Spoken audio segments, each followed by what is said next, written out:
दज्जाल कौन है ये शख्स? कब जाहिर हो गए? कहां से निकले गए? क्या वो अभी दुनिया में मौजूद है या बाद में पैदा होगा?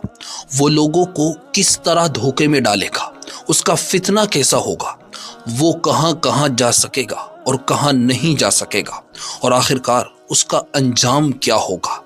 ये सब सवालात सिर्फ तजस्सुस नहीं बल्कि ईमान से जुड़े हुए सवालात हैं। जी हाँ, आइए आज के इस एपिसोड में इन तमाम सवालात के सही जवाब अहादीस और मुस्तनद इस्लामी रिवायात की रोशनी में तरतीब के साथ जानते हैं।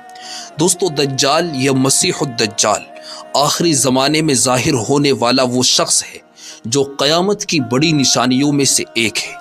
उसका फितना किसी एक इलाके या कौम तक महदूद नहीं होगा बल्कि पूरी दुनिया को अपनी लपेट में ले लेगा।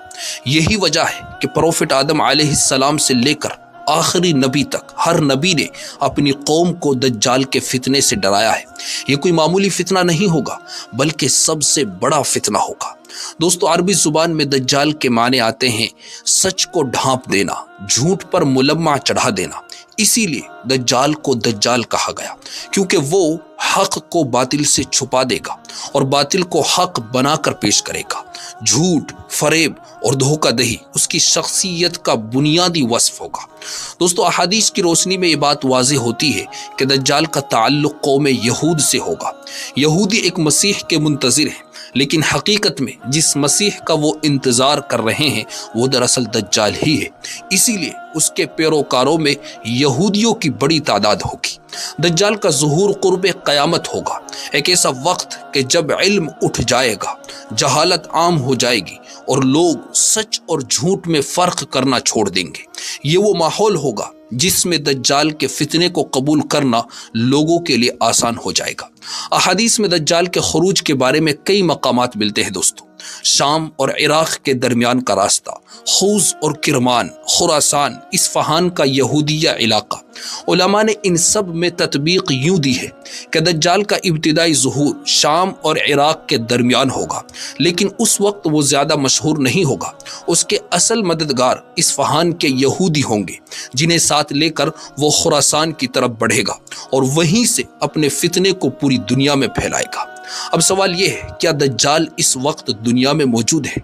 दोस्तों, ये सवाल हमें एक निहायत अहम वाक़े तक ले जाता है और वो ये है कि हज़रत तमीम दारी रदियल्लाहु ताला अन्हु फरमाते हैं कि हम एक मरतबा समुंदरी सफ़र में थे कि अचानक तूफ़ान आ गया और हमारी कश्ती भटक गई।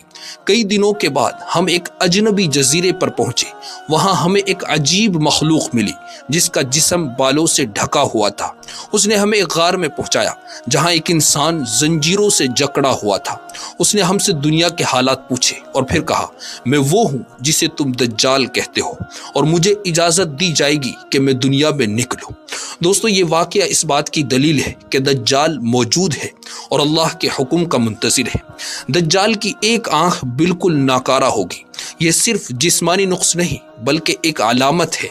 अलामत इस बात की कि वो दुनिया को सिर्फ एक रुख से देखता है, ताकत और फ़ायदा। दोस्तों, दज्जाल तलवार के ज़ोर पर नहीं आएगा, वो वसाइल को कंट्रोल करेगा। पानी, खुराक, बारिश, फसलें, जो उसको मानेगा उस पर बारिश होगी, फसलें उगेंगी, जानवर फरबा होंगे और जो इनकार करेगा उस पर कहत, भूख और तंगी मुसल्लत कर दी जाएगी। ये फितना ईमान का इम्तिहान होगा। अहादीस के मुताबिक उसके पास आग और पानी होगा मगर हकीकत उसके बरअक्स होगी। वो ज़मीन पर हवा की तरह तेज़ी से चलेगा।